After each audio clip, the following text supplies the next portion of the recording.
भावडे फाटा परिसरात एसटी बसचा आजच चक्क दुसरा अपघात। राष्ट्रीय महामार्ग 752 भावडबारी घाटाच्या पायथ्याशी आज एसटी बसचा दिवसभरातून दुसरा अपघात।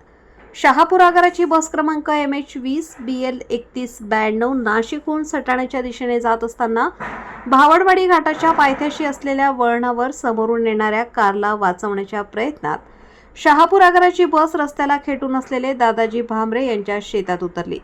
चालकांच्या सावधानतेमुळे दुर्दैवाने अपघातात कुठलीही जीवितहानी झाली नसून काही प्रवाशांना किरकोळ स्वरूपात दुखापत झाली असून या ठिकाणी मोठा अनर्थ टळला आहे। सकाळी 9च्या सुमारास नाशिक नंदुरबार बसचा जोरदार अपघात झाल्याने एक पायी चालणारा प्रवाशाला या अपघातात जीव गमवावा लागला। काही तास उलटून राष्ट्रीय महामार्गावर अपघाताच्या काही अंतरावरच हा दुसरा अपघात घडून आला। राष्ट्रीय महामार्ग काँक्रिटीकरण झाला असल्यामुळे रस्त्यावर कुठलाही स्पीड ब्रेकर नसल्यामुळे वाहनाचा घाट परिसरात वेगावर नियंत्रण ठेवण्यासाठी SKD शाळेच्या परिसरात व भावडे फाटा येथे गतिरोधकाची अत्यंत गरज असल्यामुळे प्रशासनाने या ठिकाणी तातडीने उपाययोजना करावी। वृत्तसंकलन समाधान केदारे, कार्यकारी संपादक, देवळा।